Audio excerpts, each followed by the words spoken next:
for, I think, and I'm happy to be shot down, the first board. Yeah. Okay. And I think on the back of this one, we'll then run through a whole sequence of the new board governance framework. I know we've been slightly out of kilter because we've had the Commissioners Board before, but I think we've run through the whole sequence. So probably a good opportunity, Dominic, on the back of that and post this board to kind of review, how it's all run through, and then where do we want to be going for the future, if there's any changes, any tweaks we want to do around this kind of structure and things. So, but no, I think the first one going through. So if we do apologies first, Mia, thank you. We've got apologies from CFO Finn Monaghan and Lisa Mullen. Fabulous. Okay, and Kirsty joining us online, Dominic online. Fabulous. Just obviously because I'm kind of looking left, if there is anything, just kind of shout or holler. Fabulous. Okay, thank you very much. Declaration of interest for anybody at all? No, thank you. Okay, and moving on then, there's no chairperson's announcements, Mia. Nobody's made me aware of anything? No. Fabulous. Okay. So should we move on then, first of all, then to the proposed terms of reference? Dominic, are you leading on this one? It's me. Sorry, Gabby. No, it's right. Yeah, so have you said, this is the first meeting of the newly formed subcommittee. And so for being the first meeting, we need to review the terms of reference, which is in Appendix 1, page 5 of the bundle. Information on sort of the makeup of the committee, the number of times it sits a year, is already contained within the Constitution. And so the attached terms of reference really just set out the purpose and functions of this committee. And namely, they are to review, scrutinise and challenge where necessary the decisions, actions or proposals in relation to the Morris Review recommendations, the thematic review recommendations, and then any wider sort of transformational change projects. Without sort of talking you through line by line the attached terms of reference, the ask today is to review and approve terms of reference. Okay, thank you, Gabby. So I know the paper's been circulated pre the meeting. I can see Kirsty's hand up already, so I'll bring her in while others in the room pondering. Thanks, Carl, and thank you, Gabby, for the work. I've just got a query around paragraphs 1.2.1 and 122.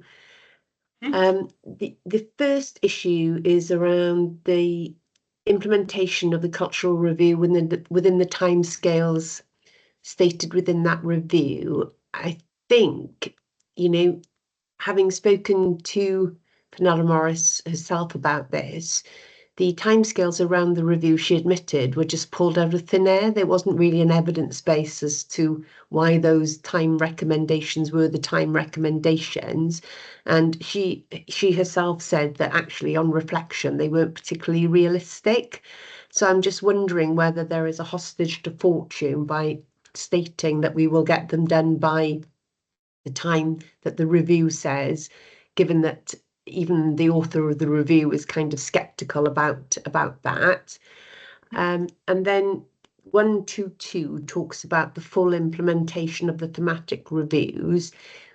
We know that some of that is challenging, and the most recent statement by the Minister, by the Cabinet Secretary, was her intention and her request really that the commissioners and the fire authorities concentrate on culture and governance. So I think in particular reference to the thematic around broadening the role, we know that some of that stuff is really challenging. So I just wonder whether we need paragraph 121 and 122, and we just leave it with the above headline of like this committee is here to ensure that the commissioners deliver their terms of reference. Do you think that would be clear enough, or do we need to spell it out with those two paragraphs? I'm open to be shot down if people don't think that's appropriate. Well, I only included them just to sort of single out that these are the ones from the broader terms of reference for commissioners that would link probably most relevantly to this committee. But yeah, no more than happy to sort of take them out and leave it more broadly as terms of reference for commissioners. generally. Brian? So, Oh, sorry, Kirsty. No, I think, Gabby, you were absolutely right to remind me we need to make specific reference. I just wonder then if we talk about terms of reference for the commissioners in relations to culture and thematic reviews, rather than spelling it out quite as detailed as you have. But you're right, you're absolutely right, Gabby, to say that we need to relate, you know, the which particular aspects of the terms of reference would fall to this committee. So you're absolutely right. so mine's is probably going to be covered off at the end, Carl. Mine's was, you know, good terms of reference, but notwithstanding what Kirsty said, if you say full right implementation, we've set ourselves up for a failure because some of the recommendations may not be what we want to implement through some of the work that Mike's doing, for example. We might deviate from what Dan says in some areas, as an example.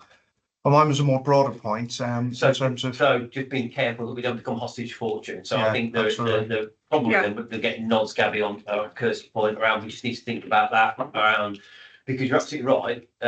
Dan recommends, we decide what we're going to do. Yeah. So I appreciate our terms of reference, but there is that bit of we do the right thing for the organisation, which always Kirsty has said all the way through. It's absolutely right. Yeah, so maybe the middle ground then is sort of, as Yeah. Kirsty said, mention sort of just culture and. Yeah, so as long as we're identified that. Yeah. And then the last one for me, thanks, is we're probably going to cover this off at the end. It's a more broader point, actually, is that I need to understand the role of the thematic reviews coming to this committee, because we've had a committee meeting, our own thematic review governance group meeting this week, and we go to the Board of Commissioners twice a year. So I can't have my area managers coming in to talk about stuff that they're talking about quite a lot in the organisation. So we probably need to cover that off in terms of where the thematic sits in the organisation, because we've got the meeting with Kirsty and we come to the BOC twice a year. So we'd be duplicating coming in here for this. So that's just to hold on to that as we come to the end and we have a discussion around. Okay, so if we do the Absolutely. meeting, Yeah. and then let's pick up the what next bit on the back of it. Okay. Kirsty, keep hand up, down. Down. Right. So anything else around the terms of reference then? We happy with kind of a couple of tweaks, sign those off? Don't think they need to come back. Yeah. Gabby, more than happy if they come to commissioners outside, and we'll Yeah. just kind of sign those two bits off rather than bringing it back through the whole sequence again. Is that okay? Thank you. Fabulous, thank you. And thank you for all the work on that. It's really, really appreciate it. Fabulous. Vision, mission and values review. Yeah, thank you, commissioners, everyone else. So this report is around the vision, mission and values review.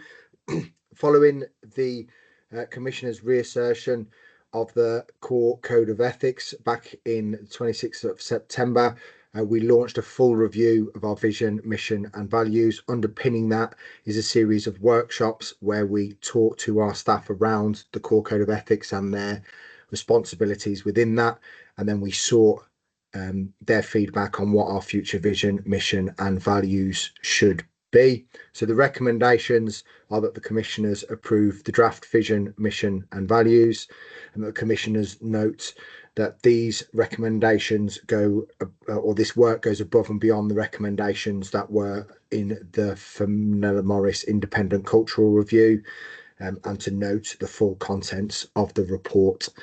So this piece of work goes to address a number of recommendations directly. Some of those recommendations, as discussed, were quite short. So we were recommended that we review our values. We were essentially given a set of values and told to adopt those in a short time frame.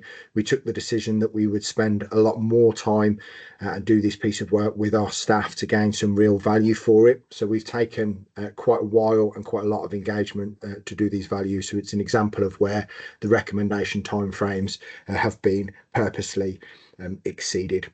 So in terms of the vision, mission and values piece, we've held a number of workshops with our middle managers. These had a number of different presentations in them, talking about culture, talking about the way we want to move forward on those key areas, talking to them around the core code of ethics and how they would underpin our values. We then set our middle managers out to talk to their teams. The paper says that there is 163 workshops that have happened across the service. Those workshops have been ongoing, so the number is now much closer to 170.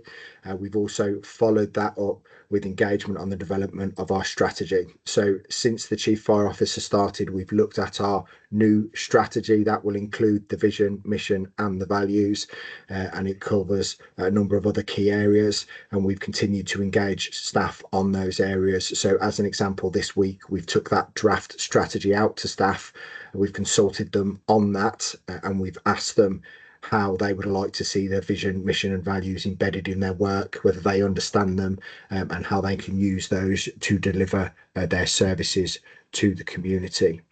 So that's a brief overview of the engagement that we've put in place, and we would like you to recommend or approve the vision, mission and values. These will form part of our strategy, and they'll also feed into the development of our strategic plan moving forward.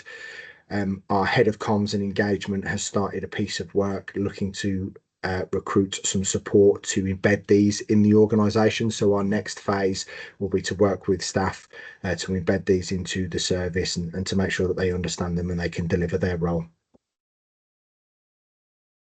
Thank you, Dominic. Thoughts then, Alison? Thank you. So, question for Dominic around paragraph 1.10 of the report and the appendix 1. The data around going back out to station post the ELT and Commissioners Away Day.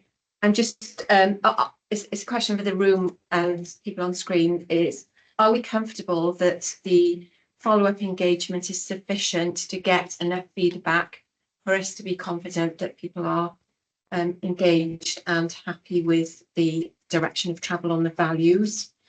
So on that point then, so at the early way day, we closed down this area, didn't we, we wanted to be reassured that we were going back to the people that had already given us a view with the final version to make sure, does this kind of, now we appreciate you can't have authorship by committee, can you? But fundamentally, does it resonate as the issue, the stuff you told us, wasn't it? Yes. That's what we wanted to know. Yes. So are we comfortable that we've achieved that through the magnitude of engagement that we've done, and what was the feedback from people? So I haven't got that from the report. And then Dominic, you mentioned that we've gone back out to people around the strategy and the vision, the mission and the values. I think I've missed that communication, but it may be being done by the programme managers. Can you just explain a bit more about that, please? So Dominic, hold on the first one then, because this is about having people in the room. The first point then, have we gone back out? Do we feel that we've gone back out and re-engaged the right people that we re-engaged with in the first place around this? Because this is absolutely crucial to Finn's journey, what he wants to achieve. So, hand on heart, are we happy?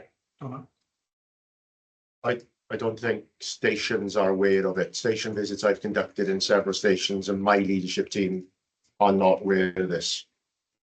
I think it's on 4 fire stations. Yes, but there's been an engagement. There's 7 watches across 4 fire stations out of 47. So I don't think the on-call included in that, is it? I'm not sure.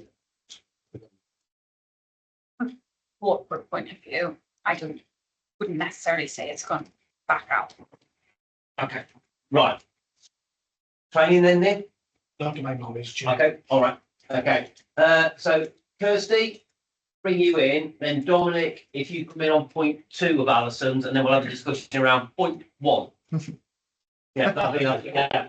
We got there. Even me at my age, it's never good, I tell you. Thank you, Carl. Alison has completely stolen my thunder. I'm just reading my notes, and that's exactly the point that I wanted to raise. There seemed to be, as I said, in paragraph 110, as Alison had said, that that we'd gone back out, but then when you get to the annex, you see that actually it's a very, very small number of stations, and a very small number of watches. And I appreciate that. This is very hard work and it's very time consuming, and we want to make progress, but I'm just a bit concerned, having then heard from colleagues around the table about you know, corporate staff not knowing, on-call staff potentially not being aware. Now, we're never going to get to everybody because, you know, that does require a certain amount of people's own willingness to engage. But I feel a bit uncomfortable going out to the organisation saying we come back to you. And actually what we did, we went to a handful of stations. So I'm a bit concerned about what's in the report and now what I've heard around the table. Thanks, Kirsty. Dominic, I've got a suggestion around 1.1, just on 1.2 then. Sorry, just on question 2 from Alison. Yeah, sorry. So which question are we addressing first? So the community. So your thoughts then? Obviously, the feedback is we need to do more around the re-engagement. Now, there's always a balance, and I really get that. I think everybody is saying that there's a balance, isn't it, around how you re-engage. But this sets us up for probably the next 4 or 5 years, really, because you don't change this very often. So doing it properly and making sure the organisation is behind it as far as they can, and it's their mission, vision, values becomes really important. Yeah, so on that point, I think we're drawing a line here around the engagement based on when the Commissioner's ELT away day was. So when we go back to the start, those 167 sessions, those should include every single team. And we've been doing an audit around that to see which teams haven't engaged with their staff, haven't done those workshops. And we've gone back out a number of times to chase people up to get them to do those.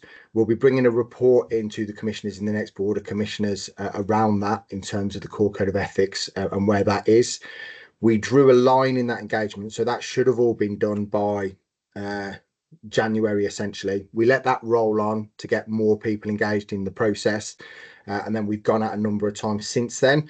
So where we've got those 7 watch sessions, they've also gone out to a number of teams that haven't done the engagement initially. So not all managers did it with their teams, and gave them a cut down version to feed that in, which is why the initial number of 163 has risen. Now, where we are in terms of the engagement is essentially all of the staff in the service fed in. So everybody or every team has fed in as that process, or should have done, by the 7th of January, which is where we pulled these out from. We then did a whole piece with the middle leaders to get their feedback, and we adjusted them again on the basis of that feedback.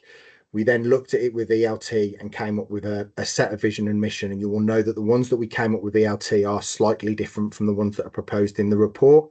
And that is based on the additional feedback that we've done from station. So when we went out, we're not continually going out and saying, what do you want? Because we know what they want. We know what their themes are. They've told us, and we're at a danger of taking all 175 staff sessions, pulling those themes out and then continually adjusting them. So there's a flavour there of stations, because when we went out on the 27th, we weren't asking them what they wanted from their vision, mission and values. We were asking them whether they resonated with them, whether they could see their feedback in them.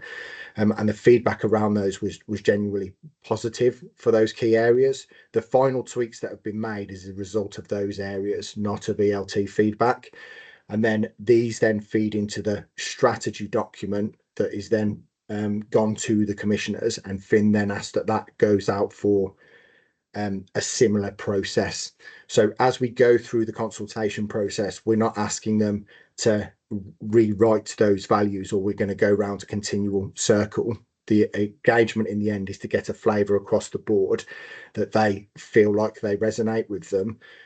Then we're looking at the strategy document as a whole, but we're also asking them about the vision, mission and the values, and whether they feel that they can use those. So it's a different set of engagement, and it's a different discussion as we move it forward. So essentially those are the underpinning piece of our strategy. They're the underpinning piece of our delivery plan, and they're the underpinning piece of our engagement moving forward. So I feel that as we refined the engagement down, it should refine down, otherwise we're going to get into a continual circle. And when we spoke to middle managers, there was a lot of conversation in the room, but a lot of them then fed back digitally, and their main point was we should give the staff what they've told us they want, and that's what those are formed from that initial set of consultation there. So every team and every manager should have fed into this. So there is a report coming in for the commissioners, but there's probably a question there why managers and teams are saying that they are unaware of the work if they are the people that have been asked to deliver those sessions.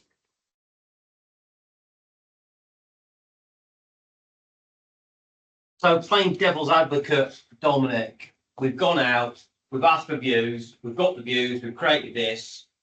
We're not going back out to kind of retweak. We're going back out to kind of engage on what it feels like, what it looks like.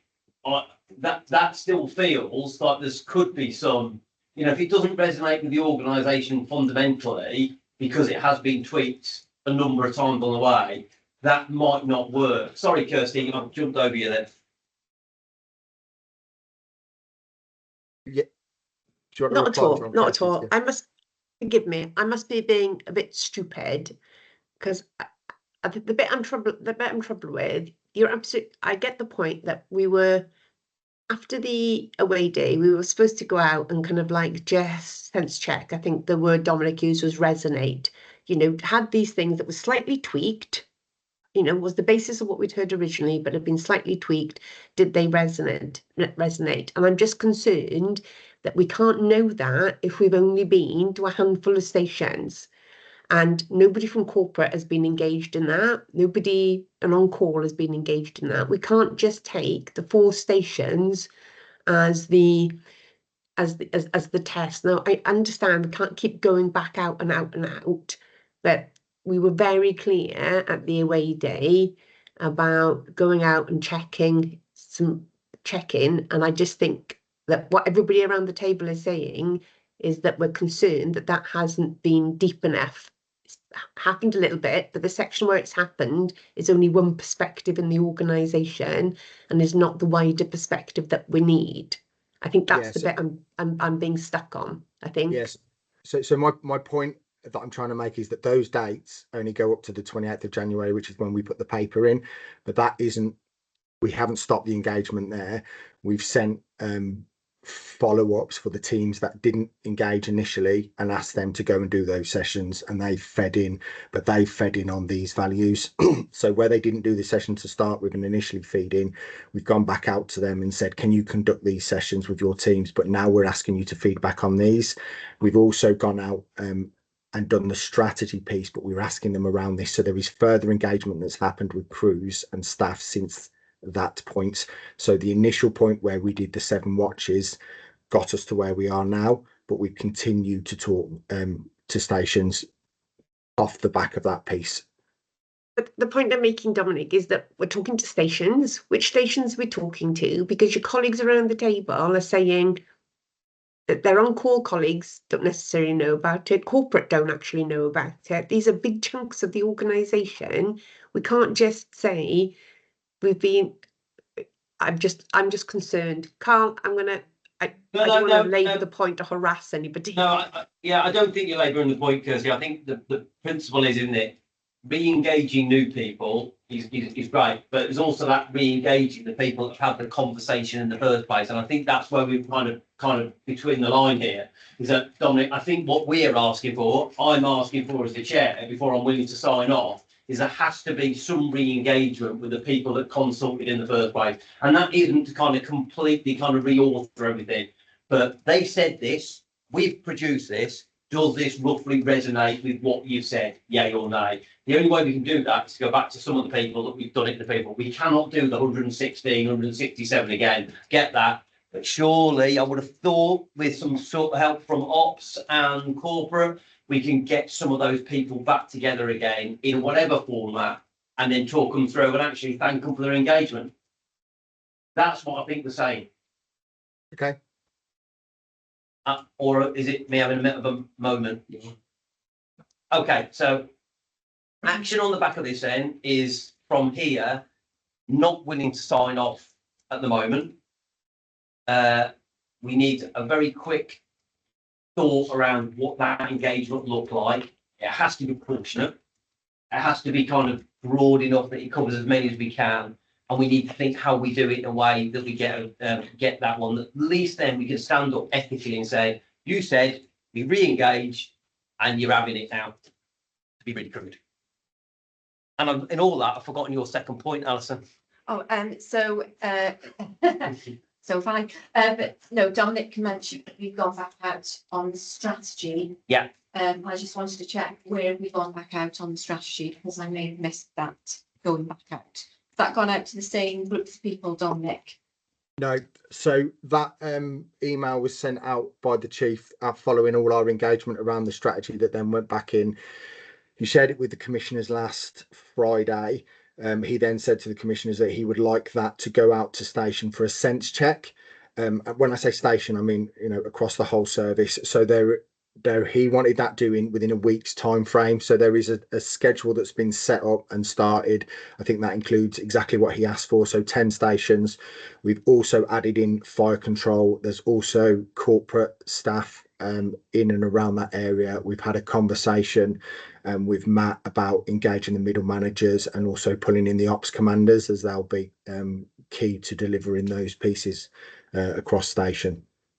So Dominic, can we use that to do the first question and do it in a combined element? I know they're slightly different purposes, but use the same groups. Yeah, so sorry if I haven't been clear. So that's what we are doing. So if we look at the list there that we've got, the 7 stations, that gave us the final flavour for this piece. But the vision, mission and values are also in this top of the strategy. So they've gone through the engagement process with ELT as we've removed ELT, SLT, as we've changed those pieces. We then went back out to station to follow up the teams that hadn't done their initial workshops, and we provided them with a different PowerPoint. So we weren't asking them the initial information. We were saying, you know, what do you think of these? We've also then gone out to do this strategy piece. And as part of that strategy piece, we are saying to them, these are the vision, mission and values. Do they resonate with you? And how would you like them to be embedded as the next stage? And this is the strategy. So all of those workshops that we've gone out include those elements, but we're moving the conversation on as we go, because we can't keep asking small groups to redefine the vision, mission and value when we've had a large proportion of the workshop feed in initially. So what we need to make sure is that there are people that are on those initial workshops on this second tranche, so there can be that continuation of discussion. Yeah. Are we really comfortable with that? Right? It would also be useful as well, is obviously that initial engagement. There's a lot of data that was collected there in terms of what people have said, their views, their themes, loads of it. And I think what people would probably would be really helpful for this, because again, to do all that engagement up front, to not waste it, but obviously to say, based on this is actually a summary of what came out of that. So I think what it would do would actually be to give some of the empirical evidence behind the journey towards these. And I'm not sure if that has been communicated, but there's so much of it. Yeah. And I think it's almost like saying this is actually what you have said as a collective. Because I think doing the engagement is one thing and the numbers of where we went, but actually saying to people, this is what you and your colleagues and your managers, this is kind of what that initial data collection was like. And I think that will certainly help conversation, because some of these may be overwhelmingly in the data. So I think it's adding that in somewhere as well. So there was an element of it, the middle leaders day, around the method of, based on what you said we did, which I think is quite an important engagement tool.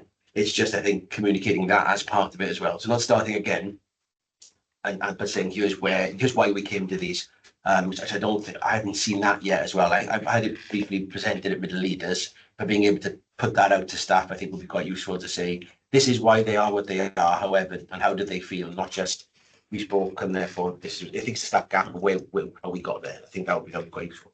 Okay, so I think, Dominic, what we're saying, and I think it's what you're saying as well, and around the room, is that we're going to use the engagement decisions on the strategy to kind of go back with the kind of journey that we've got to with the vision, mission and value, just to kind of have that sense check, as Kirsty talked about, to make sure that they are, and we're not getting a huge amount of feedback of what the hell are you talking about around something. So, but not rewriting it, but kind of recognising where we are. Wayne's point around that evidence base and pulling that through, I think that's really powerful around some of that, making sure that evidence around this is how we've got to where we're going to go. We can utilise that one. So that comms bit on the back of that one.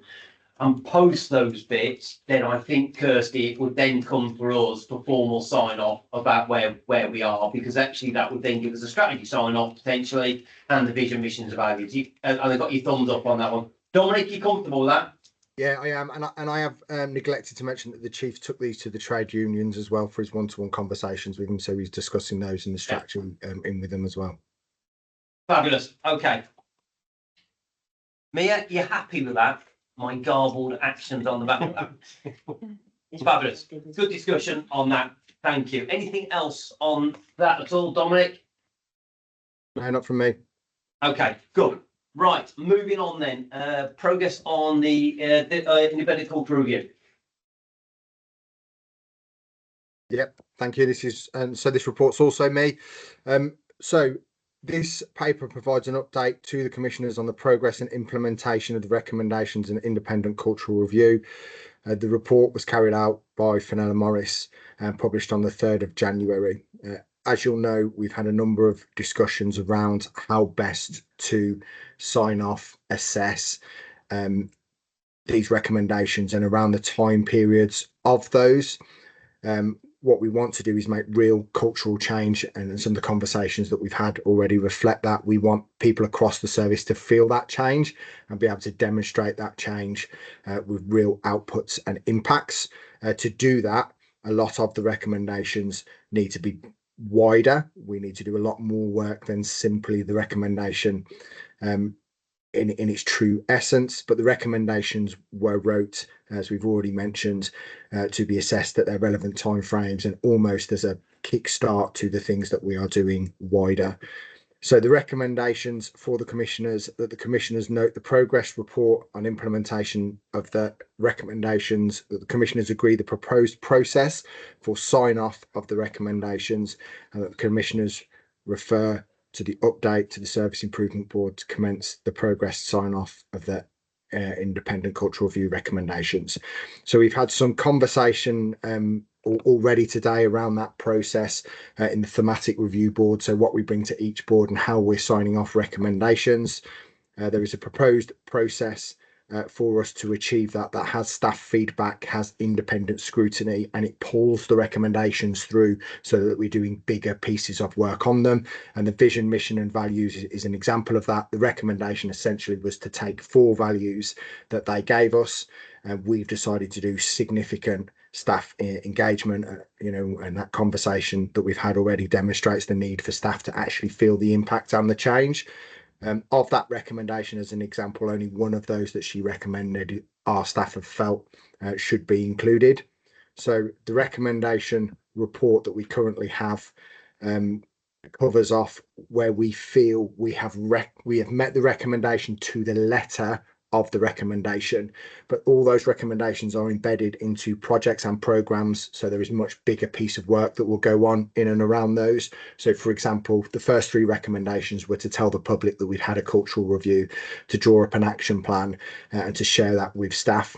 We did that, and we'd done that before the 3-month period, but we recognise that our communication processes and functions aren't really sufficient for our staff to fully embed that, and that we need to do a much bigger piece of work and continually share that with staff. As a result, we have a whole communications project.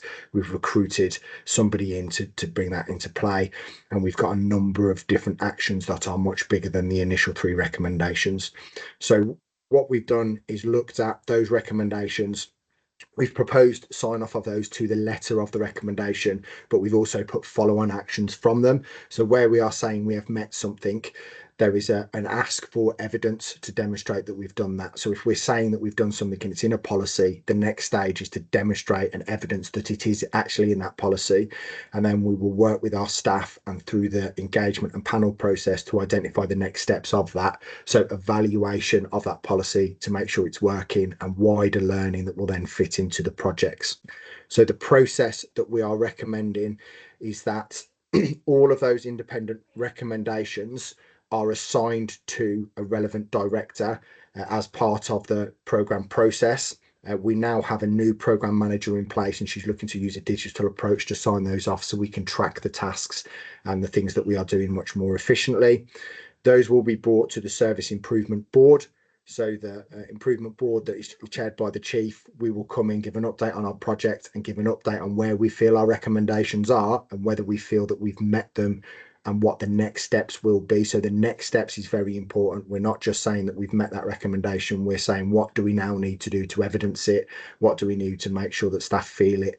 What do we need to do to improve and move forward? So those, if approved at that board, will then come through to this board for they'll then go through to the connection board. That is staff feedback. So that'll go to our trade unions and our staff networks so that they can feed in, they can see whether staff feel that they agree with them and what our next steps should be on that process. If they gain approval at that board, they'll come to this board for commissioner sign off. They'll then go to our independent board so that they can get external scrutiny, and those are not necessarily around the sign off of the recommendation, but more about the next steps and how we embed them into the processes. So we are asking that commissioners note the progress on the recommendations. Some of those recommendations were put on hold because they fed into a bigger piece of work. We are proposing that we still record evidence against any of those. So none of the recommendations that are made, even if we've decided to close them, which we have done on a couple of occasions, we're going to record evidence against them so that we've got a full evidence trail of those. So we're asking commissioners to approve the process of sign off of recommendations, notes where we currently think the recommendations are. Thank you. Thank you, Dominic. So 2 pieces on this: process and progress on that one. So firstly, around the process then, any questions, issues? Kirsty, I'll bring you in first. Thank you, and thank you, Dominic, for this.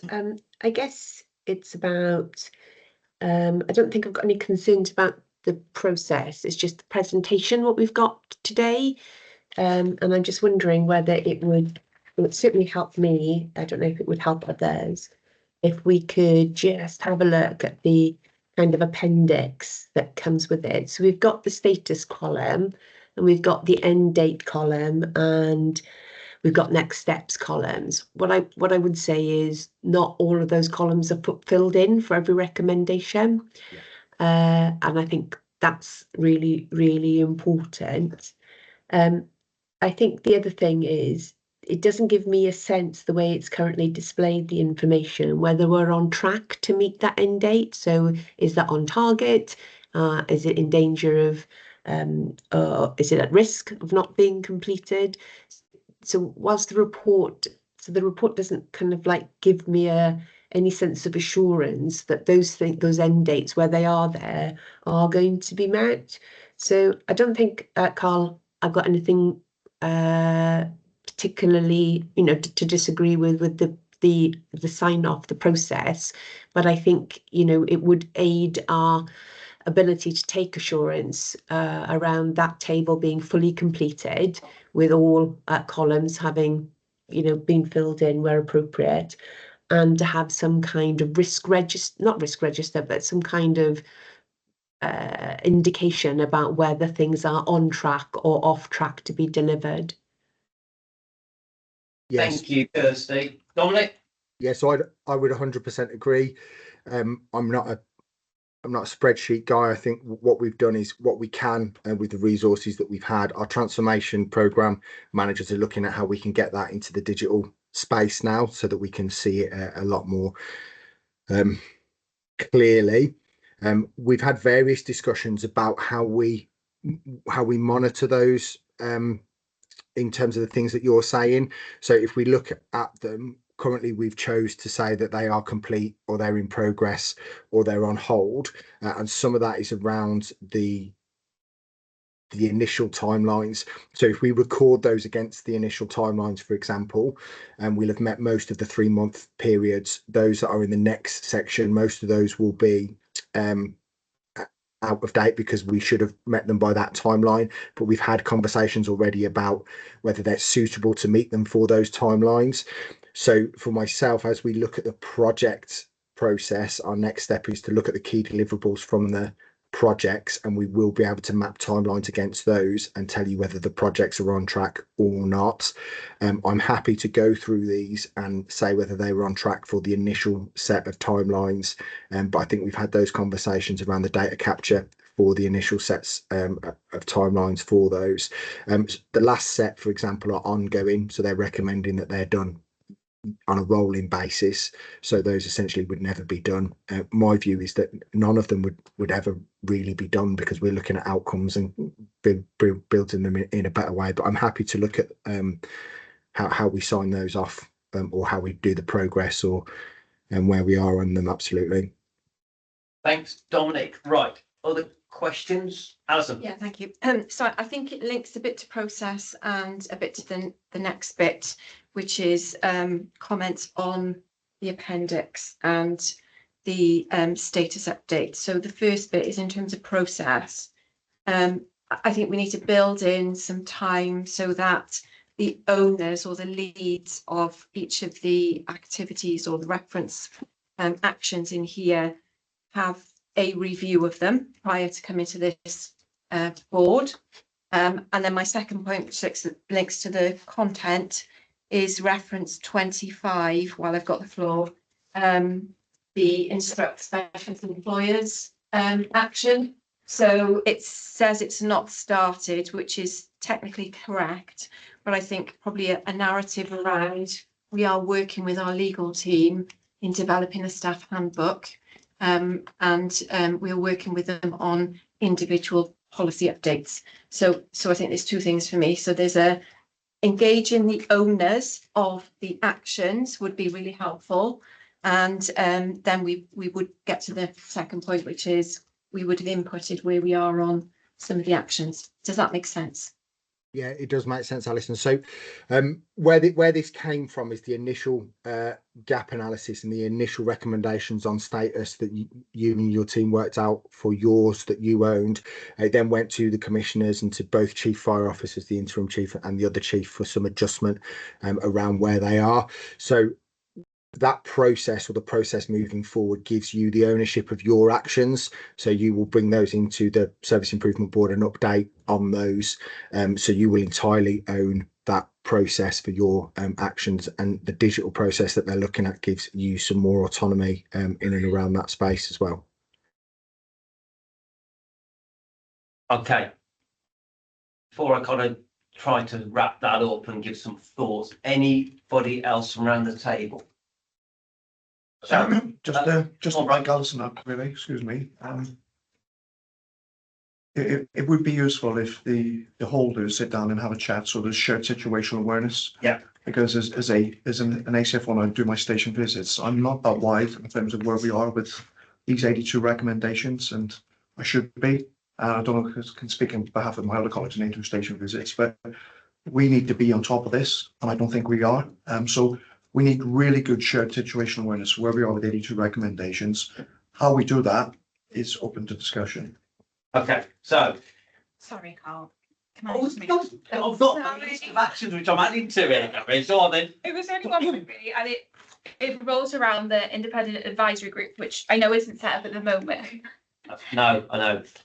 But we are looking to set that up, and I suppose my question is really, would you, as commissioners, like things to have gone there before you're signing off on the recommendations, or I suppose in some circumstances going there afterwards might be interesting, but.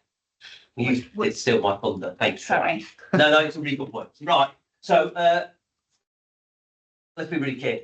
We're nearly 12 months into, well, we are 12 months into this now. And you know, I know you all feel it, and I know I get it when we go and speak to people. It's what difference have we made?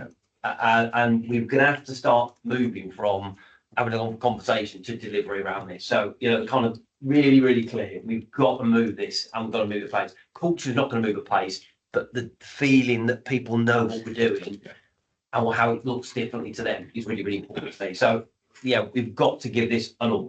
I think around how we do the data and how we kind of measure progress, there's got to be learning from the thematics around percentage completely, where we are, what we're doing around this. So if we can kind of mirror as much as we can the same approaches, so we can talk about the same percentage completions or something like that. Yeah. You know, that similar languages around both areas has got to be, in my view, a simpler way to talk to the organisation with it. So definitely though, you know, giving you, Dominic, support to get this thing sorted and filled out. That bit, Brian, you're absolutely right. That shared situational areas, where are we at the moment? I think there's probably something for ELT, SLT action. Right, let's have a look at this. Wipe out a meeting. Where are we? What are we? Where are we really comfortable with that one? So I am going to put an action to Chief Fire Officer for that to be done, because I think it's really important that there is that shared awareness about where we are at the moment. The sign-off piece then, I think this board is the sign-off piece. So that means it has to have gone through everything else prior to that. including that IAG piece. So it doesn't need to be, everything needs to go to the IAG, because if we were in, that is a kind of, we can utilise that as and when we want.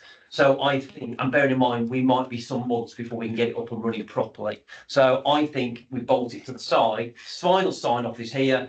What we want to refer to the IAG comes out of this board. So we make a decision of which policies, which approaches we want to signpost to the IAG for them to get a view on. If they come back to us and give us a kick in on the back of it, so be it, but we can have that look. And that would be my view if people are comfortable with that one, rather than building another loop into it. Yeah. Are you comfortable with that, Dominic? Yeah, I would 100% agree, and I think that's the approach that I'm proposing. You would sign off the recommendations, and then we would go to the external board, and they would advise us on next steps or what else we could do, or wider things that we haven't considered, but they wouldn't own the authority to sign off. It's a view, isn't it, rather than a decision making. So I think that would feel like a better way of going, really. The final bit is we've currently signed off. So I get the sign-off process, the evidence base, what we're doing, holding Mike and Matt to account as we always do around what they have or haven't done. I get that bit for the ones we're going to do. With 37, we've signed off and we haven't done that. I think there has to be a question, and it probably goes back to ELT, SLT, first of all, of a formal review of those 37 as a group. Where are we? Now, we've told Welsh Government we've done 37, so there could be a challenge there. But where are we with these? And then back to this board of this is the evidence that we're saying we're signing them off. And we might want to dip sample some of those to say, okay, so show me the evidence on the back of that one. Are we comfortable with that? Yeah. Dominic? Yeah. Yeah. Now, if we come back and we've actually signed off 2 rather than 37, Kirsty is going to explain to Welsh Government 35 we've got. But there's got to be, haven't there, really? We have the 37s on the back of, we have to put a report into Welsh Government, so we've got to make sure that we're comfortable where we are. And Dominic is absolutely right. Some of these recommendations are very limited. So we might be happy, yes or no. But there might be a conversation on the back of the SLT, ELT of actually it's just not far enough. We want to be more ambitious around some of this. Mia, you happy with those? Anything else? Are we comfortable with that as a position? Yeah, I am. Brilliant. And Dominic, the reality is as well, if you haven't got the resource that you need, I know you've got some people coming in, we need to make sure you've got the resource, because as we go back to the conversation at the start, 12 months is really important, really, isn't it? And we're seeing the progress around some of the thematics. We need to see the equal progress around some of the cultural stuff as well. Happy? Yeah. Fabulous. Great stuff, then. We'll talk about moving on then. So thematic review, operational training update. I'm hoping that you, Neil. Thank you, Chair. Thanks, Dominic. So this report will give colleagues, commissioners in the room an update on the progress of the thematic review of operations training against the 7 recommendations. There are 2 recommendations for the committee to take note of. One is to note this paper as an update of the implementation of the thematic review recommendations. And 2, in recommendation 5 and 6, there are significant financial requirements in terms of new operational equipment for us to consider that we may have to purchase at some point. We'll have a definitive viewpoint on the purchasing of the equipment when Mike Evans finishes his work. But there are some indicative costs in there which will need to be referred to the Finance and Audit Committee to take into consideration in terms of capital investment. Moving on to the progress of the 7 recommendations. In terms of recommendation 1, we've recently streamlined some processes in Cardiff that one of our administrators carries out as part of her role. We've been able to free up some capacity to start developing in earnest the training needs analysis calendars for our operational firefighters. So the 47 calendars for individual fire stations and our day duty calendar. So that individual will start now in the next couple of weeks. There may be some additional training requirement and perhaps some renegotiation or a job evaluation of the role further on down the line. But that would prevent us from having to present a paper to SLT to look at an additional resource. So we've been able to free up some capacity that person can take on that role. I envisage that that task is now 40% complete. Within the next couple of weeks, that will start moving on at pace. And we start developing an urban calendar, semi-rural calendar, and a rural calendar for all of our locations. We start implementing these in groups of around our UA groups. And the team will start working on that in earnest over the next couple of weeks. So that 40% completion will start moving on quite quickly. In terms of recommendation 2A and 2B, the unconstrained analysis is now complete. The reporting position is currently at 99%. I've got a meeting booked in with the senior operational brigade managers and area managers in the first week of March, where I'll be delivering the update on the unconstrained analysis, and we will collectively work through some of the recommendations there, which directly feed into recommendation 3. The reporting position for recommendation 3 at the moment is currently at 5%. That is only because we couldn't start work on that in earnest until completion of the unconstrained analysis.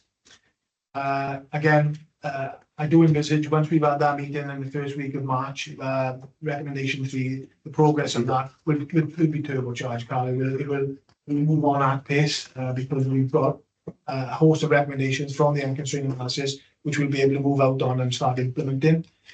In terms of recommendation 4, we've got a job advert live at the moment for a fixed term contract for 1 year for a multimedia developer to start progressing some of the technical suite of micro switches that we need to develop. Some of them are far more technical. They need a lot more time. So that the current reporting position on that is 70% complete. And again, we've set an ambitious start date of the first week of March for that individual. It may take a little bit longer. So we did set that probably about a month ago. But the advert is currently live. So we're hoping that that'll be filled relatively quickly. In the meantime, our training support unit are using the small bit of capacity that they have to continue with the development of the micro teachers. But again, that will the completion percentage will move on at pace when that individual is employed. In terms of recommendation 5 and 6, certainly in terms of 5, my teams and Mike and some of the co-opted individuals that supported Mike have recently had some meetings with the National Operational Guidance Team. They visited, I won't steal Mike's thunder, but they've done some international visits and some national visits in terms of collecting research and development to improve our compartment firefighting techniques. The current reporting position on this recommendation is at 70%, and again, that is moving on pace now that Mike is in role.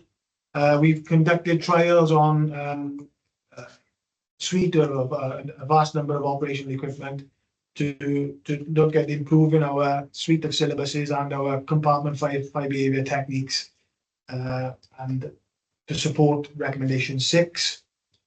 And the current reporting position also on recommendation 6 is at 70%. So thank you, Neil. That's really helpful. So just a query really around the process, and just got and it's not maybe for you, Neil, probably for a more decision. So within your work, you identify we need this kit. Mm-hmm. We support that and sign it off here. But it then goes to Finance and Audit Committee to sign off as well. if I could probably give you a flavour of the type of equipment that we probably need, how that might help. So we've just recently implemented 22 millimeter diameter high pressure hose reel jets. Now all of our new appliances, or 14 of our new appliances, are coming in with that equipment on, but we're going to have to retrospectively fit probably about 55 to 60 of our current existing fleet with considerable financial cost attached to that. To replace all of our fleet, all 70 appliances, it was about £135,000. So obviously we've already done some of that, and our operational equipment team and operational risk management have already budgeted for some of that. So that was a worst case scenario with the £135,000. It's anticipated that we probably, it's going to cost probably about half of that. But in terms of, there's some other costs on there in terms of smoothbore branches. So we've identified, I can just come to where The Delta Attack SBS Pro nozzle, they're coming in at just under £500 each, and if we put one on every frontline appliance, that would cost £30,000. Now, we're not entirely sure yet if we're going to need one on every frontline appliance. That'll come out of Mike's research. And then a similar sort of thing then for the lay flat delivery hose. It's anticipated. And I get that, Neil. I've got an issue with the, but as Kirsty, I suppose I'm kind of looking to you as well, really, is that, you know, we define through the thematics that this stuff is needed. So we sign it off at a senior board in the organisation, say it is needed, yet it will go to finance and audit for sign off to say it's needed. I get we've got to make sure that the money is available and how do we find the savings and all that, but it just seems a little bit odd. Sorry, Kirsty. Yeah, so Carl, I think a way around this would be that we would have a mechanism within the organisation. So this committee would note that the ability to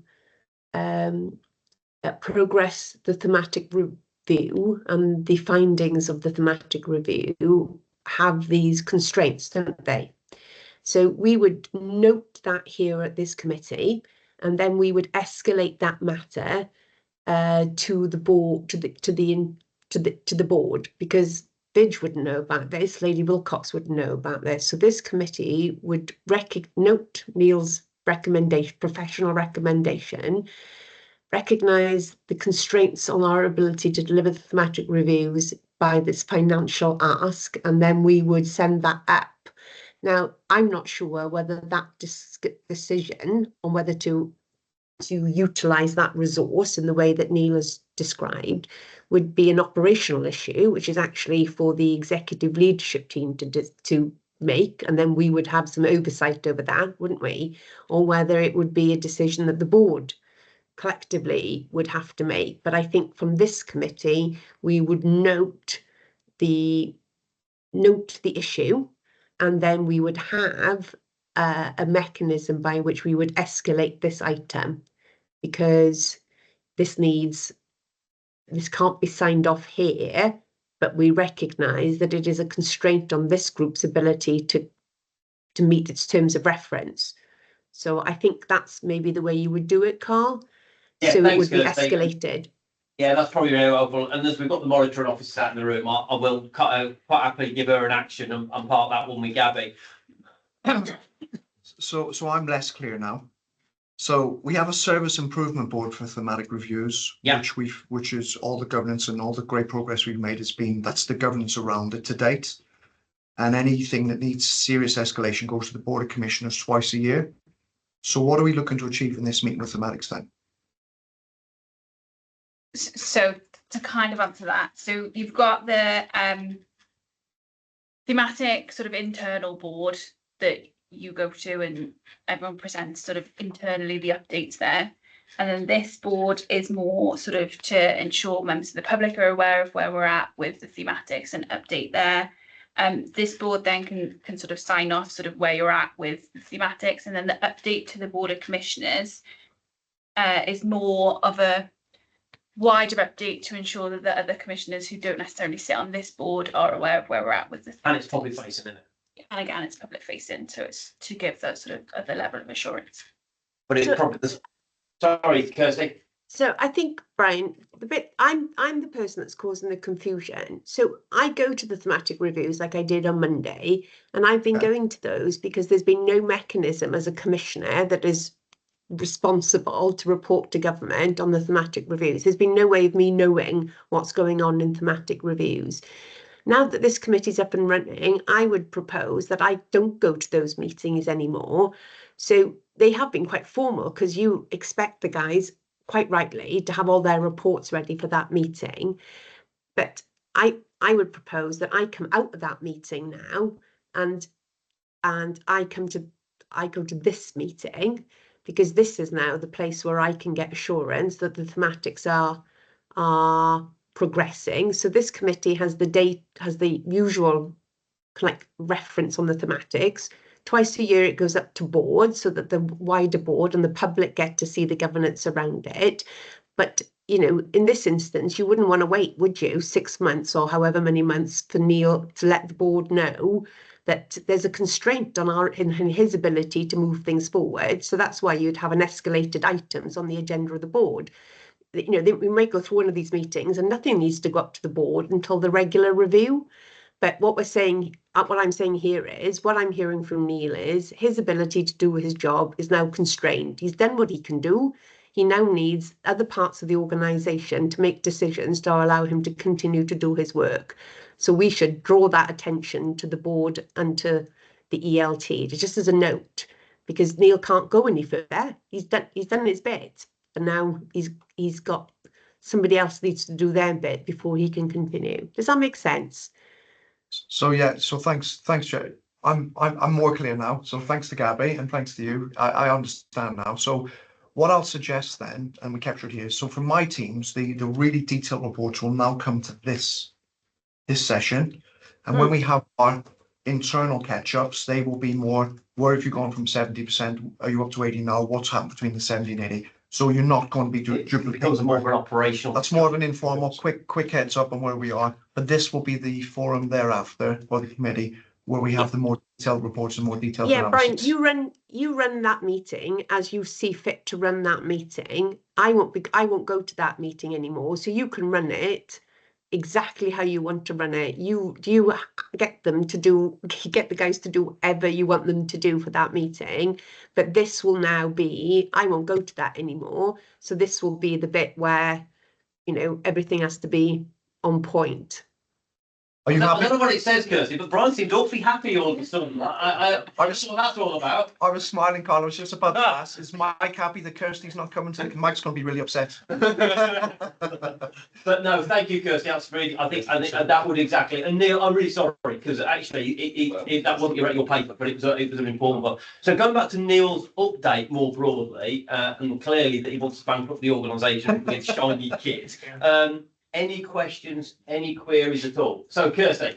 Yeah, sorry, back to the substance of the report. Thank you, Neil. I'm just wondering, what are your plans to socialise the findings of the unconstrained analysis?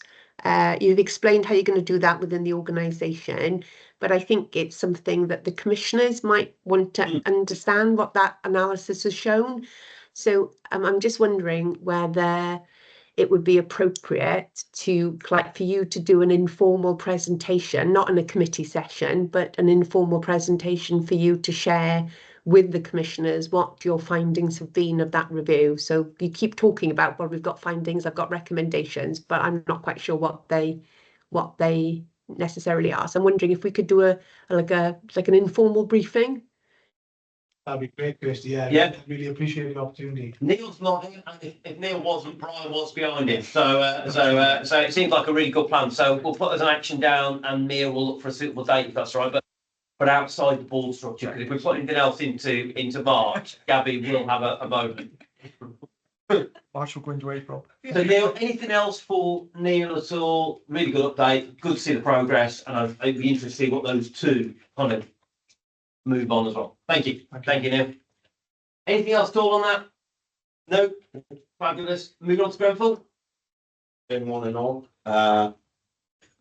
Again, my report is for you to take note on the progress. Again, looking at the report, there's probably been quite a lot of progress seen since this has been written. I won't go through each point in detail. The main point to note is the actual high-rise team now being formed. So I now have Jason Lamport and Kieran Williams in post. So their first role was to really make sure that their planning and preparation is on point. So making sure the business plan is together. We've now reviewed our position again in relation to the action tracker. So they've noted all the remaining actions. I've then had them map out what is going to be complete, 0 to 3 months, 3 to 6, 6 to 9, etc. So that can be shown. What I will also arrange is a meeting between us as a group and news commissioners to show all the planning and preparation. So you have that assurance that we're all mapped out in relation to what we're doing. We are going to focus on the Welsh thematic review.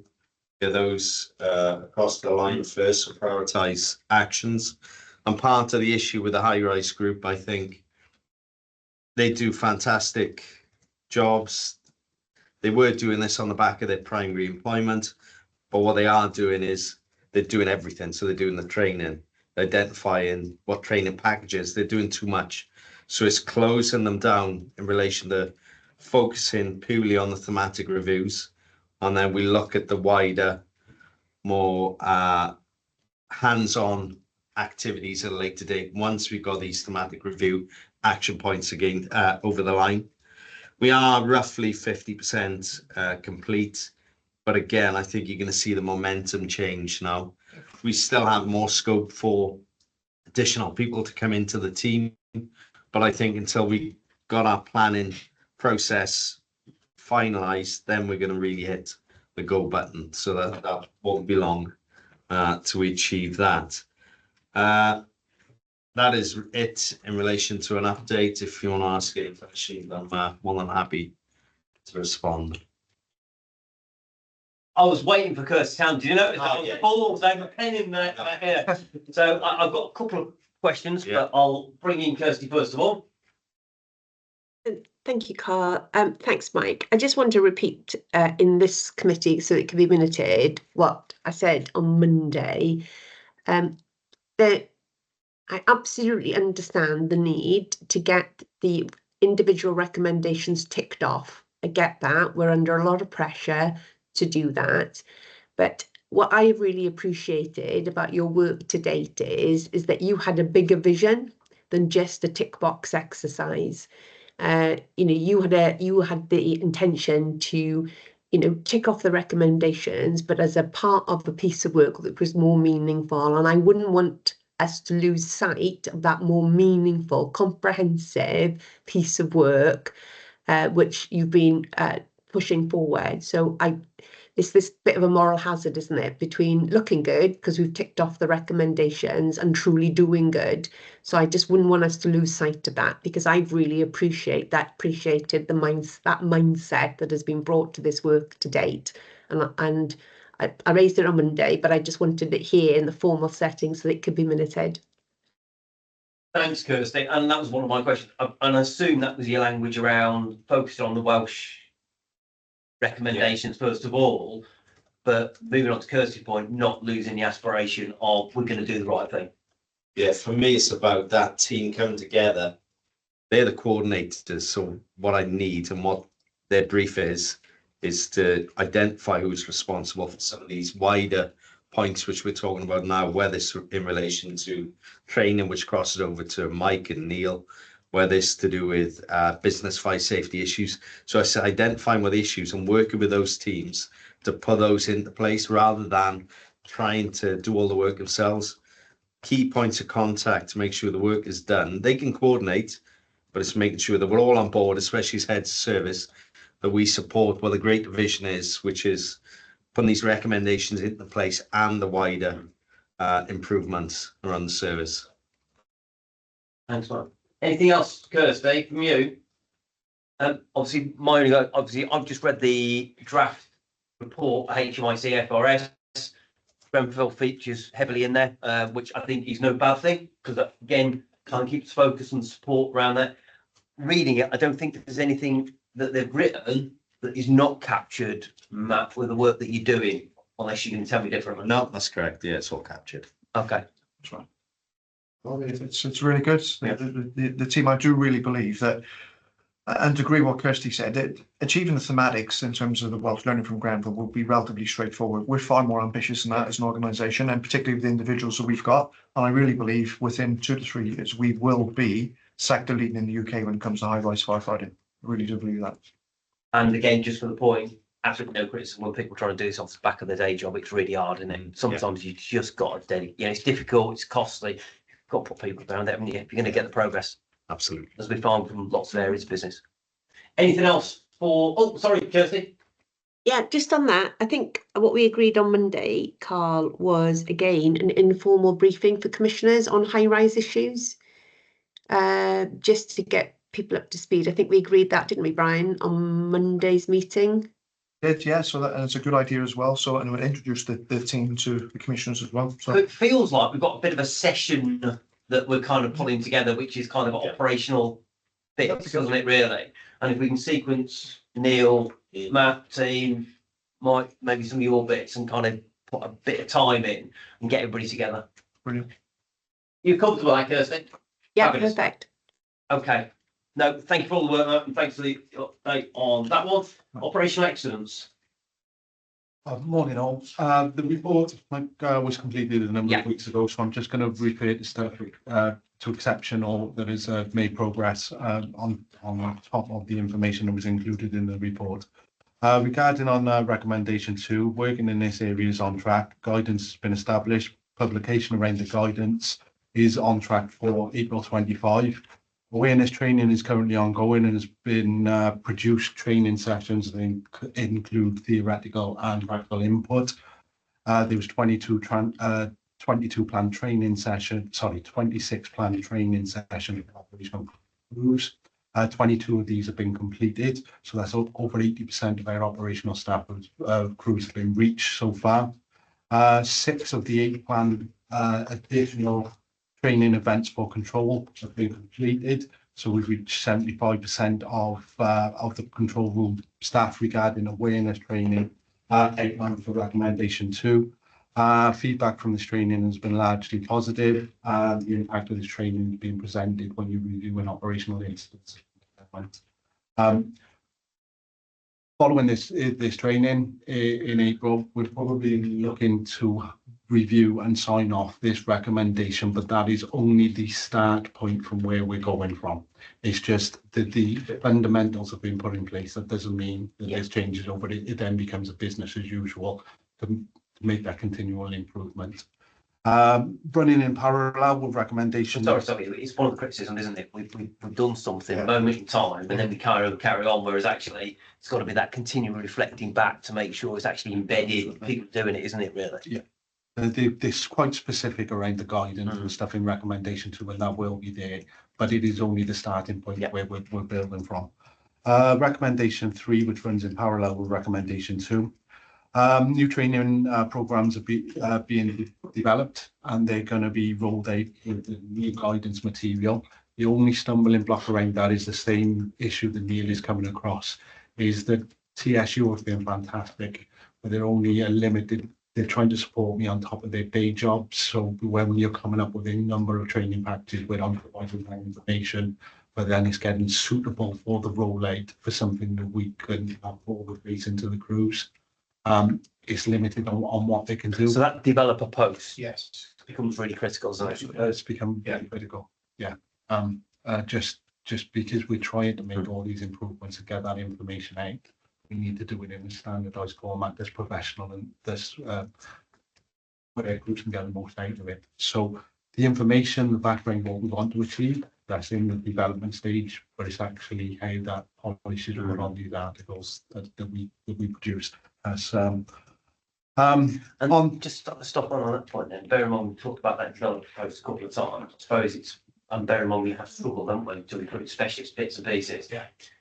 If we don't get the right caliber of individual and we find out about it, we're going to need to think very quickly, what do we do? So if that needs to come back in a different route, because it's so fundamental to some of the delivery, we need to have a look at that one, because we could go out to an agency or something different. It's an expensive way of doing it, but we might have to think about it. Hopefully we'll get somebody, and it's not a problem. But there is a but, we struggle, don't we? Yeah, let's stop. Yeah, as long as the information is going out, but you'd rather it go out with that professional look around it. There's something that's going to have longevity, rather than having to readdress the same thing. And the information, the expertise is well within service. So what's the closing date for the advert? You know, on the top of my head, Carl, I don't. They went out last week. We probably anticipate there may be some internal interest. all right. And if that is the case, and one of them individuals is successful, then we'll be able to expedite. So if you don't mind, if you can just give me a closing date, Yes. and then just make sure we get an update on the back of it, because genuinely, I'm sure Kirsty's got the same view. We need to support you around what else can we do. We can expedite that quickly, hopefully. And I'll go with that. I'm looking at Alison as well. think it's the 28th of February. Okay, so. Yeah. I'm gonna put Dean's name forward as a program developer, that thing. That's the last thing you want to do. Okay, thank you. Yeah, so we'll look about how to coordinate support that. Just to back that up, new training packages have been developed. Even without this, the training team have been incredibly supportive on the work that I've been doing, and I've probably been picking back on the work that it was already in the background that they were waiting to bring through. So I just can't, like I say, the team have been great. So just to make you aware, weight of attack, where we're talking about flow rate, packages have been developed for that. New briefing and debriefing models, they were signed off recently at OCRG, so they've been implemented and they cover part of the awareness training. We've been agreed to introduce new tools as well to support the debriefing and briefing of BA crews. Also signed off is an update to our door entry procedures. These are practical skills that we apply. Leads, that's the foundation on the starting point for again the equipment Neil's looking at and how we progress further tactics. So we are making good progress in this area where we're coming from. Fabulous. Part of the recommendation is about the sharing of information and the progress that we're doing. We're working with our other Welsh services to share everything that we've been doing already, just so everything that we've been completed, we've been having all West of the projects. With groups have come together to start joined up working on this. We've got a very South Wales slant on it at the moment, trying to push where we're going. So we are open to share, and so that'll develop as the groups build. Quickly just touching on the review visit to the Netherlands, it's aided the work that we're doing, especially around the process of implementation, but it's given us a better understanding of the quadrant model, which we're feeding back into crews. I will look to debrief ELT with that because there was wider aspects that we weren't expecting to pick up that I think will be beneficial feeding back to other individuals, especially around just the operational response. It was having a look at their approach to sort of preventative work and the structures and stuff. So, but just in general, viewing another service or another country's approach to firefighting, so it's incredibly suggest on the back of that one, because ELT is the right place for it to go. Obviously, ELT commissions on a Friday. And I wonder the end after that, or into the kind of bigger session that we do. But yeah, that would be a really interesting, both around the visit and also some of that wider bit, really. And this is what we read when we're going on to. That was all the good work. When we're on to recommendations 4 and 5, which is around our ops assurance, because we've been progress has been.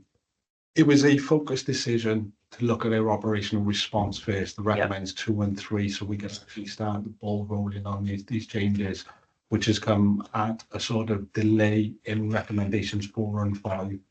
And now that we've got some momentum with recommendations 2 and 3, the focus is now going to have to shift. Work is underway, but progress hasn't been as quickly going through. But hopefully over the next few weeks, we can start seeing that progress improve.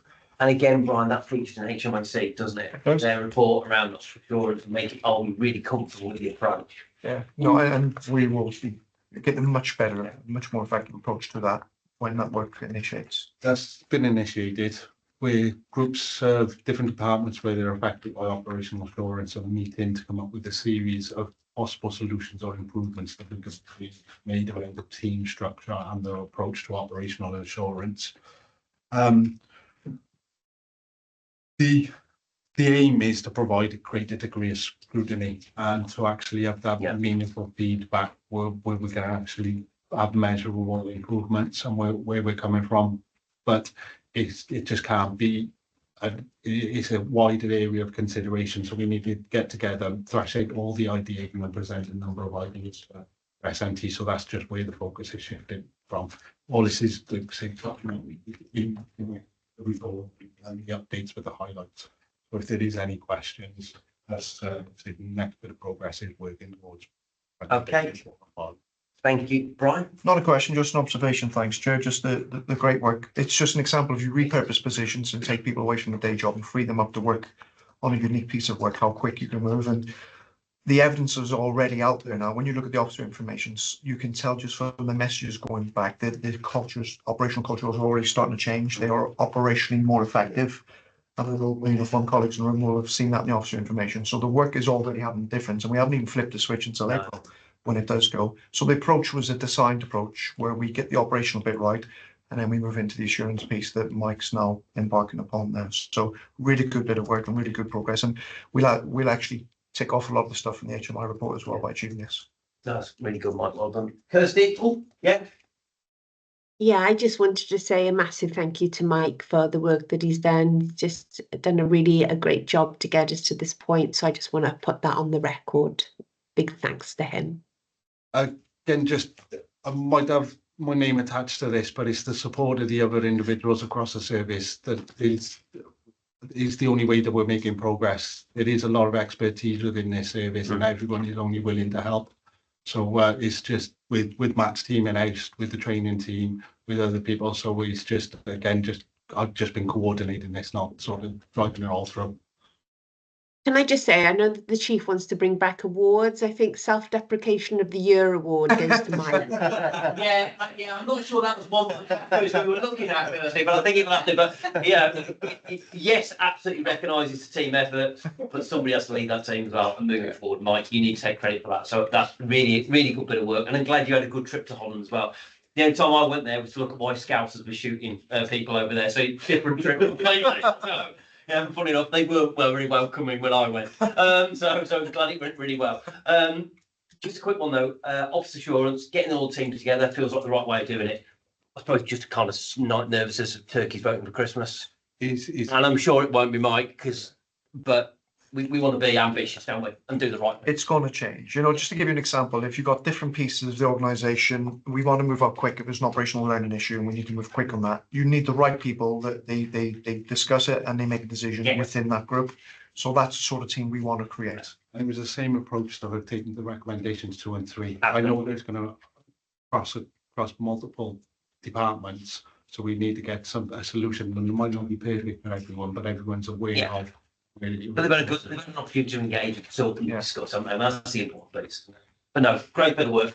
Dean? Yeah, thanks, Jerry. It's only a quick one, but the risk of repeating what's already been said, I guess, by Brian and Kirsty.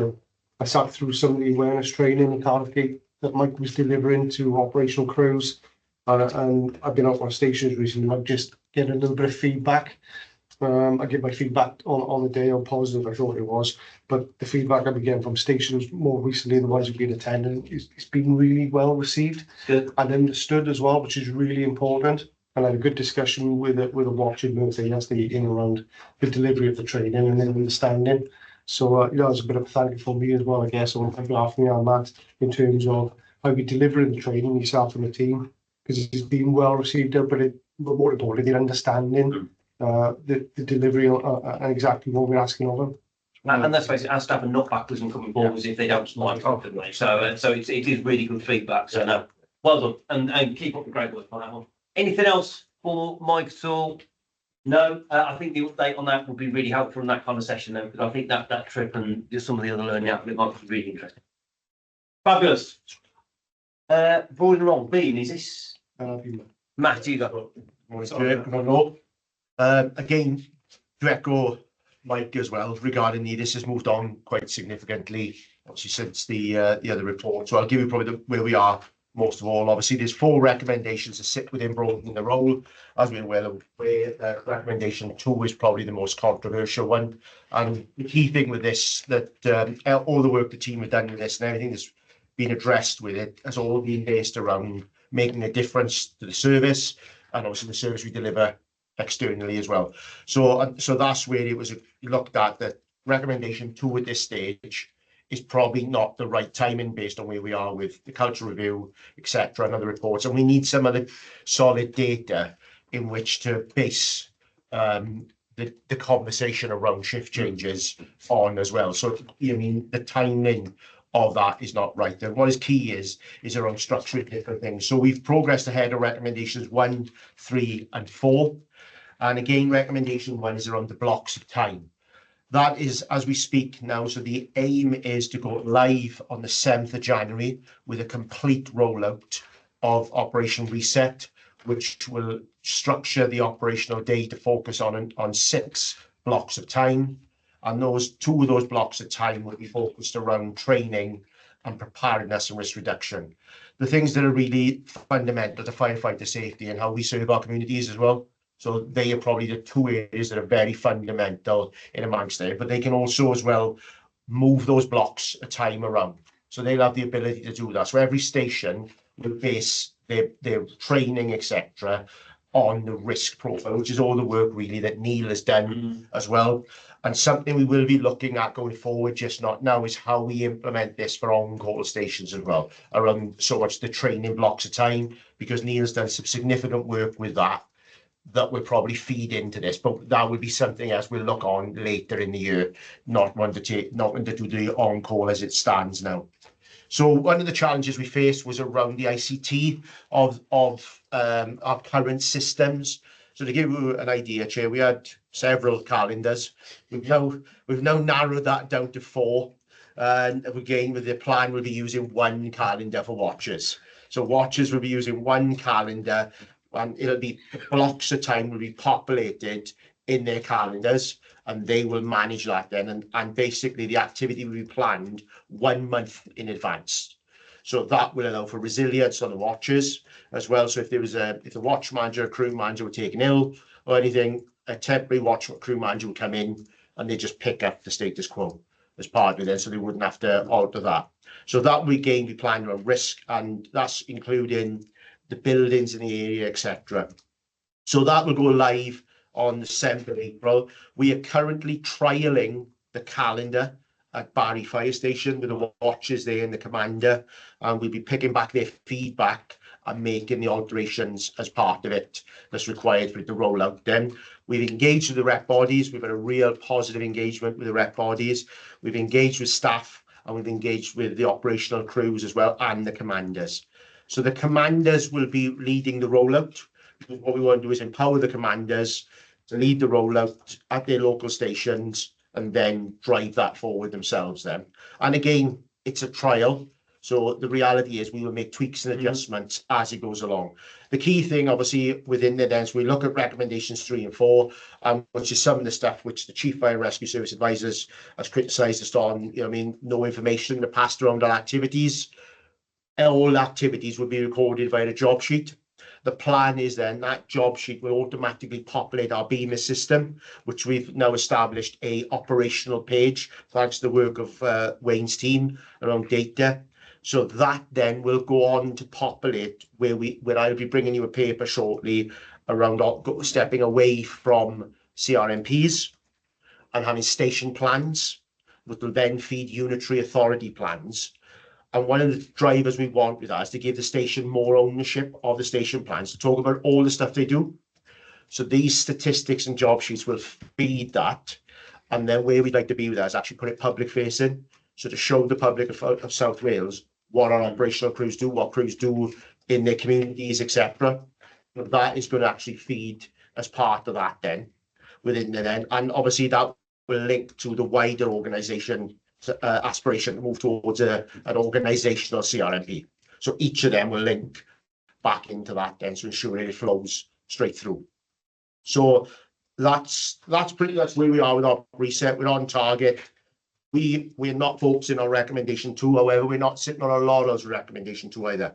So I've sent out a request to several colleagues across the UK FRSs for some feedback on how they manage fatigue, because that's the greatest argument. And the HSG 256 is around the 15-hour night shift, around how we manage fatigue. So I'm waiting for that to come back. We'll start with Dean, start to construct, obviously, mitigation around how we can manage fatigue within our current shift systems.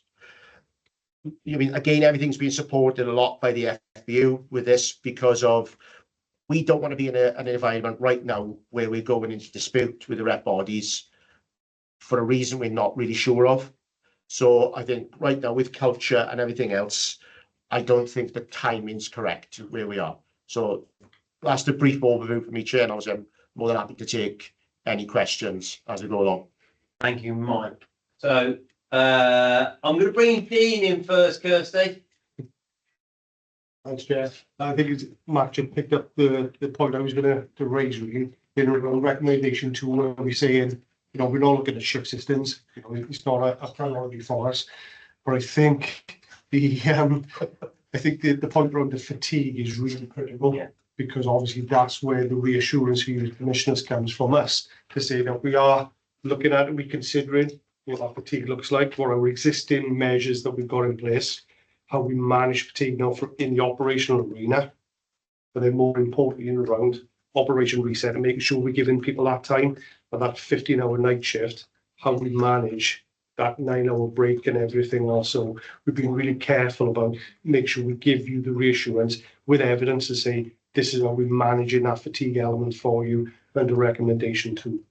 Thank you, Dean, and thank you for swapping the names over because it's that, you know, I've spent an hour and a half thinking I'm having a real moment here at the moment. We were trying to call us like. I did wonder, I was thinking, oh God, all the last 12 months have been calling you the wrong names. I never said anything either. Is that, yeah, yes. Well, that's one for the book, isn't it? We're supposed to be improving the culture. Step 1, call people by the right names. Thank you, Matt. And I was really pleased to hear on Monday and then reiterated today about just moving wholeheartedly to the new system, you know, in one go. I think on reflection, that's a real improvement, a better way of doing it than initially proposed. And so I'm really pleased about that. I think quite rightly, you and Dean have identified the issue of fatigue as maybe the weaker flank in some of the stuff that we're doing in terms of mitigation. So I'm just wondering, when do you think we'll be able to see something that is like a worked up response to this is the policy of this organization, this is the standard operating procedure that by which we recognize that fatigue may be a risk under the current shift system, and having recognized that risk, these are the steps that the organization is taking to mitigate that. And they won't just be one, well, there'll be a series of steps, but I just wonder when we would be in a position to have like a policy. So God forbid we were ever challenged, you know, in a court, we would be able to say, here it is, this is the agreed policy that is implemented by this organisation to manage the risk that we've identified. Yeah, no, thanks, Chris. It's a great point. I think we've been in consultation with the chief in the last sort of 2 weeks in and around the fatigue issue. I think there's a layered system that we need to implement, which will be looking at the risk assessments, so that within the Health and Safety Department, we've got robust risk assessments around the 9 and 15-hour shifts to make sure that we manage the mitigating actions and any risk that fall out of it. The chief has asked us to put a paper together for him, specifically just around fatigue. But I think through that process, I think that's likely to be, I don't know if we'll have the opportunity next week or the week after with the chief to deliver that paper and the fatigue issues. But I think it's more than likely in terms of how we get a more formalised document together. I can't imagine it would take us that long, Matt. I think as soon as the chief is happy with what our proposals are around the risk assessments and the fatigue issue, I think that'll probably be something we can write within a few weeks, I would imagine. So, Dean, can I put you and Matt on, who will now be known as Matt, not Mike, on the spot a little bit and say, can we? Because at the moment, I think we, commissioners, are holding risk. Yes. And I'm comfortable with that. Yeah. As long as there's work going on. So can we say 4 weeks for an update paper to us around fatigue on the back of conversations with ELT, more broadly? It might not be completed, but at least we know where we're going. Yeah, that's achievable. Yeah. So, yeah. Just to support, and I know Dean and Matt won't be aware of this, I've just forwarded an email. We are also reaching out to our lawyers on the point of fatigue management and shift plans. So there'll be another layer of support. So 4 weeks, Matt, is that okay? I know you've got a lot on anyway, but it does feel one of those. Yeah, it does. We've already Potential chances are limited. Potential outcome is horrific. Yeah. So Yeah. We were already drafting some papers together, so I Okay. think Yeah. 4 weeks ago. That's fine. Kirsty, you comfortable with 4 weeks? Yeah, that would be great. Thank you so much. Thank you, Kirsty. Only one question or point for me. Again, HMIC FRS document around capacity, around Yes. visits and risk. I presume with the blocks and how we're kind of structuring those, more opportunities for direct tasking of those crews to go out and about and do some of those risk visits. Yeah, so the other thing, what will fall in the preparedness block, Chair, you'll have preparedness and risk reduction, which is like Mike's remit. So your business fire safety and your community safety activity. The preparedness stuff would be such as our SSRIs, so those high risk buildings, those properties, those commercial premises that pose a risk to our firefighters and the communities. So there'll be an allocated specific block of time, but also to follow that as well will be the metrics required on the SSRIs, so on the high rise stuff, etc. But also that will bleed in as well to the training blocks, because the training blocks will be based around specific risk for training. So that could be a high rise building. So they will be training against that as well as having the intelligence. Yeah. So it'll go hand in hand. So it'll be allocated across there, but that is also replicated on the night shift. Mm-hmm. So where we don't expect them to be running around the drill yard in a night shift, our expectations will be that they sit down, they study these SSRIs, they go through it and they talk around the response of it, they go and see it. So it's not around, it's very much the teaching which Mike has implemented within this current exercise block. It's not about running around and drilling people. It's around that awareness, that walking through a scenario and discussing it. So those blocks will be there, but also as well, we'll be capturing the metrics to offer you reassurance as part of that then. Thank you, Matt. Brilliant. Right, any other questions or points for Matt? And the interconnectivity is really obvious when you look at it, which I'm more personally with the words that I've already talked about, but really, really obvious. So thank you for that. No, it's really, really helpful on the back of that. So I've got forward work plan, Gavin. Yes, so the one in the agenda obviously is the 24-25 financial year forward work program, and this is the first and only meeting in this financial year. So next financial year there'll be 4 meetings, May, August, November, and then Feb 2026. The forward work programme for this group will involve a number of updates that come to every meeting. Obviously the ones on the thematics, the cultural review recommendations, and then there will be a number of additional papers that will come through this one as well. So updates more generally on the transformation programme. And specific teams, so sort of the comms team will come and give an update at the next meeting as well. And also a paper on the prioritisation of tasks and projects within the transformation team. Fabulous. Thoughts? Happy with that? Yeah. Kirsty, sorry.